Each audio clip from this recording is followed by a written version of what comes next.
వైసీపీకి మరో భారీ షాక్ తగలనుంది.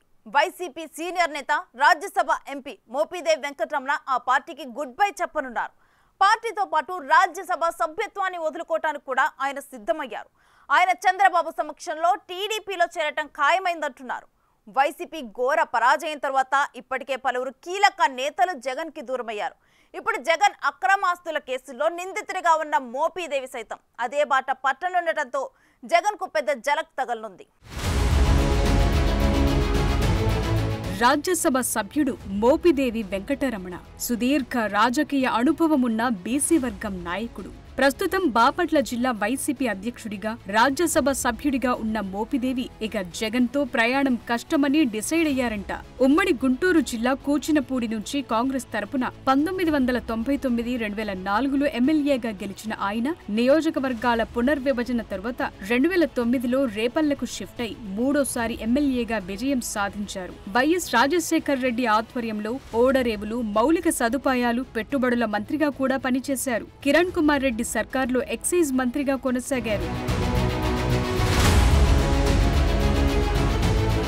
రాష్ట్ర విభజన తరువాత వైసీపీలో చేరిన మోపిదేవి 2014-19 ఎన్నికల్లో రేపల్లె నుంచి పోటీ చేసి 2 సార్లు ఓటమి మూటగట్టుకున్నారు. 2019లో అధికారం చేపట్టిన జగన్ ఆయన్ని ఎమ్మెల్సీని చేసి మంత్రి పదవి కూడా కట్టబెట్టారు. అయితే కొన్ని నెలలకే అంటే 2020లో మోపిదేవిని బీసీ లెక్కలతో జగన్ రాజ్యసభకు పంపించారు. ఆయన మొన్నటి ఎన్నికల్లో తిరిగి రేపల్లె టికెట్ ఆశించినప్పటికీ జగన్ ఛాన్స్ ఇవ్వలేదు. అప్పటి నుంచి వైసీపీ కార్యక్రమాలకు ఆయన దూరంగా ఉంటున్నారు.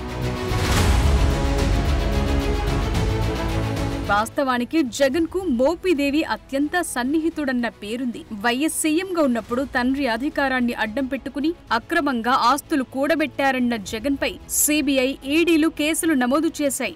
వైఎస్ హయాంలో మౌలిక సదుపాయాలు, పెట్టుబడుల శాఖ మంత్రిగా పనిచేసిన మోపిదేవి కూడా జగన్ కేసుల్లో నిందితుడిగా బుక్కయ్యారు. జగన్ అక్రమార్జనకు మోపిదేవి సహకరించారన్న అభియోగాలు నమోదయ్యాయి. కిరణ్ సర్కార్లో మంత్రిగా ఉన్నప్పుడే మోపిదేవి కటకటాల పాలయ్యారు. 2013లో చంచల్గూడ జైల్లో ఉన్నప్పుడు జగన్ సమైక్యాంధ్రకు మద్దతుగా దీక్ష నిర్వహించారు. ఆయన దీక్షకు మద్దతుగా అదే జైల్లో ఉన్న మోపిదేవి తన ఎమ్మెల్యే పదవికి రాజీనామా చేస్తున్నట్లు ప్రకటించారు. అప్పట్లో జగన్ ఉన్న బ్యారక్ దగ్గరకు వెళ్లి సంఘీభావం ప్రకటించినట్లు ప్రచారం జరిగింది.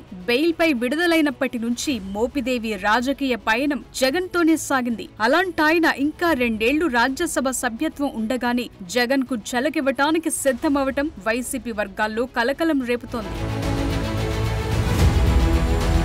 తాజాగా వైసీపీ నుంచి రాజ్యసభ సభ్యుడిగా ఉన్న పారిశ్రామికవేత్తతో కలిసి హైదరాబాద్ లో చంద్రబాబుతో సమావేశమైనట్లు తెలుస్తోంది. టీడీపీలోకి వస్తే మోపిదేవికి ఎమ్మెల్సీ, ఆయన కుమారుడి రాజకీయ భవిష్యత్ పైన హామీ లభించినట్లు ప్రచారం జరుగుతోంది. మోపిదేవి కుమారుడికి నియోజకవర్గాల పునర్విభజన తరువాత ఎమ్మెల్యే సీటిస్తామని హామీ కూడా దక్కిందంటున్నారు. మొత్తం మీద మోపిదేవి వైసీపీని వీడటం దాదాపు ఖాయమైంది. ఇక జగన్ అక్రమాస్తుల కేసులో మోపిదేవి అప్రూవర్ గా మారిపోతే మాజీ ముఖ్యమంత్రికి జైలు కష్టాలు తప్పవన్న టాక్ మొదలైంది.